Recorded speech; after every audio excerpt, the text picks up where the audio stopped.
Энэхүү бичлэгийн зорилго нь эхний үеийн iPhone SE-д одоо хүндэтгэлжүүлж байгаа зорилготой болно. 16 оны 3 сарын 24 энэ өдөр бол яг хамгийн анхны SE төрлийн бол iPhone бол одоо гарсан өдөр. За тэгээд энэхүү гар утасных нь хамгийн дефолт яг ирж исэн үйлдвэрлэлийн систем нь яг 9.0-оос биш мэдээж хэрэг одоо 3 сард нь гарч байгаа учраас 9.3 таа бол яг эхэлж исэн. Тэгэд яг бүтэн жил 7 жилийн хугацаанд одоо яг дэмжээгүй ч гэсэн 6 жил хагас гэдэг бол энэ жижиг утасны хувьд үнэхээр одоо гайхалтай амжилт үлээ. Тэгээд яг тухайн яг ивент дээр бол хэлж исэн. Бид нар ингээд яг 15 онд яг 4 инчийн хэмжээтэй яг iPhone-ыг 30 сая ихийг ингээд борлуулсан байна гэж хэлж исэн. Тэгээд яг тэрний ямар iPhone гэхэртэй яг 5S 5C энгийн 5 гэдэг энэ гар утас одоо жишээ нь тухайд 30 сая шиг борлогдсон байгаа. Тэгээд Apple яг арга хэмжээ аваад за хүмүүс ч бас жижиг утсан тасан гэдэг тэ хайртай хэвэр юм биш тийм ер нь хөдөлж авах сонирхолтой байгаа юм биш тэ гээд авсарга хэмжээний яг цоошин төрлийн 4 инчийн дэлгэцтэй iPhone бол гаргасан. Тэр нэг анхны iPhone SE болж исэн. За тэгээд өмнө нь iPhone ингээд дандаа л ингээд хойноо ингээд нэг цифр дагуулдаг те эсвэл цифрийн хард нэг хүсэг ч юм бол нэмж явдаг байсан. Тэгсэн чинь энэ удаагийнхан гинт нэг 2 ширхэг хүсэгтэй SE гараад ирээд тэгээд яг юу вэ гэдэг нэрнийх нь учрны одоо учрын тайлхал бөө юм болчихсон тухай те яг ямар учиртай бол гээл. Тэгэл яг сүүлд нь л яг залруулгаа гэдэг яг альбисны яг одоо тайлбар өгчихсэн. Яг тэрнээс өмнө бол SE гэдэг нэрнд одоо янз бүрийн тайлбар өгсөн. Smart Edition, Snooze Edition, Student Edition, Slightly Economical гэдэгэл янз бүрийн одоо 9 журийн бодоол SE гэдэг одоо нэрнт нэг одоо таамаглал төвшүүлээдсэн. Тэгээд явж яг нэг удаа. Тэгээд дараа нь шууд SE яг ямар ч нэр байсан бэ гэхээр яг Special Edition гэдэг нэртэйг бол гарч байгаамаа гэж бол бисний тайлбар нь дараа нь гарч ирсэн. Жил болгоны яг ингээд 9 сар танилцуулгадаг iPhone-ууд нь ерөнхийдөө бол ингээд дандаа ингээд шин юмнууд нэмэл те гоё технологийн шинээр нэмэгддэг бол яг энэ SE бол тийм биш.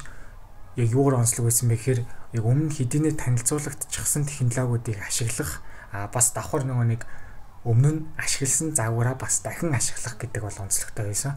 Тэгээд яг энэ хэсгийг мэдээж хэрэг бас хямд загварын утас учраас угаасаа ингэ шин технологиудыг оруулж ирүүлэх угаасаа боломжгүй. За тэгээд загвараас нь яг төрүүлж эхэлчээрээ би бол яг та нарт хэлсэн яг өмнө ашигласан загвараа ашиглана гэдэг тухайн үед ашиглаж байсан хамгийн сүүлийн үеийн загвар нь 6S-ийн загвар байсан. За тэгээд өмнөх загвар нь мэдээж хэрэг 5S шиг загвар яг бас яг 5 шиг. Тэгээд ялангуяа яг 5S шиг дөө маягийн бол загвартай гарсан. Ер нь л яг л 5S шиг гарсан. Өнгөний сонголтын дээр мэдээж хэрэг уламжилт болсон Silver өнгө, Space Gray өнгө, тэгээ Gold өнгө, тэгээ 6S дээр шинээр нэмэгдэж орж ирсэн Rose Gold өнгө бол мэдээж хэрэг орж ирсэн. За тэгээ 6S дээр Rose Gold аюугаа харагддаг байсан бол энэ SE дээр ч гэсэн Rose Gold өнгө бол бас яг адилхан стогоо харагдчихсан. За тэгээд SE уцгаараа багтаамжны явах гэсэн нэлийн хүлээлт байсан. 6S дээр ингээд нилээ шөмжлөл нэг хагас жил өнгөрсөн те. Хамгийн доотлих нь 16 GB. Энэ SE бас тэрийг засчих байлгүй дээ гэж бодож исэн чинь үгүй яг бахвадгаараа хоёрхан сонголтоо гарсан 1664 гээд гарсан.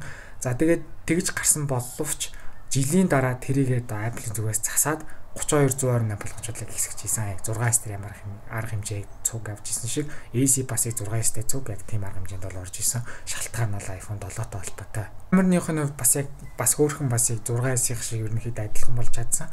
Яг хойдлынх нь камер нь 12 мегапиксел болж өгсөд тэгээ 12 мегапиксел болж өссөн учраас 4K бичлэг хийж чаддаг болсон.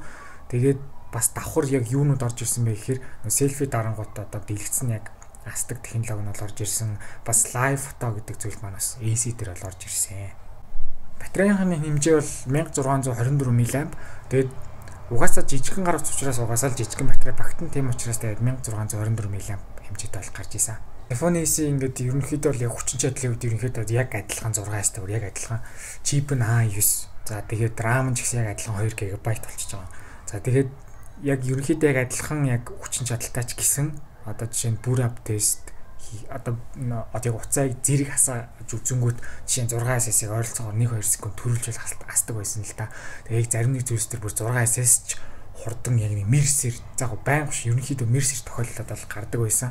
Тэгээд яг энийг нь холбогдуулж ойлгох юм бол яг одоо магадгүй л гэж биелж байгаа.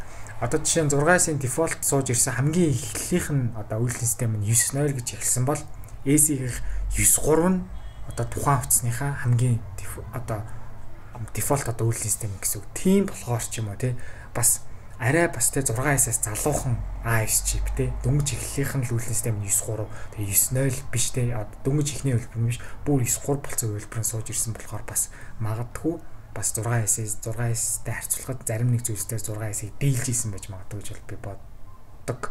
Хойд яг AC-гийн хөгжиж яг хамгийн чухал яг одоо мэдрэмж нь юу вэ гэхээр яг ингээд нэг жижигхэн тэр жижигхэн биетэй 4 инчийн дэлгэцтэй iPhone дотор ингээд яг 6S-ийн супер одоо үзүүлэлт одоо хүчин чадал буюу одоо процессорын хүчин ингээд ороод ирэхээр бас ингээд яг багтаж ингэхгүй үнэхээр ингээд хүч чадлаараа ингээд одоо хальсан тийм мэдрэмж бодлоо гэдэг тухайд бол өгч ийсэн. За ерөнхийдөө бол AC бол нэлээд хөөрхөн Mercer юмнуудыг 6S-ийнхтай адилхан ингээд өөр дээр тусгаад бол авсан. Харин юуг нь 6S-аас аваагүй гэхээр хамгийн ихэнд дурдах зүйл бол 3D touch.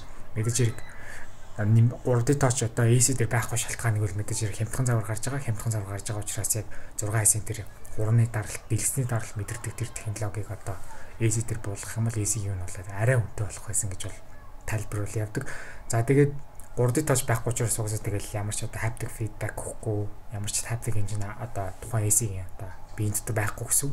За тэрнээс гадна өөр AC дээр юу нэмэгдэв вэ гэхээр одоо 2 дахь үеийн хурдан touch ID бол нэмэгдээгүй. Яг өмнө нь байсан эхний үеийн одоо 2 дахин удаан анхны гарч исэн эхний үеийн touch ID бол одоо гарч исэн. Тэгээд мэдээж шалтгаан ойлгомжтой. Сүүлийн үеийн супер технологиуд бол одоо нэмэгдэх юм бол угаасаа өмнөс чинь тийм болохоор одоо аль болох өмнө ашиглагдчихсэн. Хуучны технологиудаа ашиглах нь одоо AC-ийн гол зорилго нь бол байсан юм аа. Талын камерны хувьд 6S шиг адилхан яг 5 мегапиксел болж өсөөгөө 1.2-оор ол үлдсэн. За тэгээд 22 оны байдлаар яг одоо энэ хүү одоо iPhone SE маань iOS 15 дээр ерөнхийдөө хэр байгаа юм бэ гэж бас асууж байгаа. За тэгээд ерөнхийдөө бол бас iOS үзүүлэлтийн хувьд 6S шиг адилхан супер учраас ерөнхийдөө iOS 15 хүрлийн систем ялангуяа бол нэрлэл нь бас нэлээд хөөрхөн бараг л гэж хэлж байгаа шүү. Бараг л 6S шиг бол нэлээд хөөрхөн бол байгаа.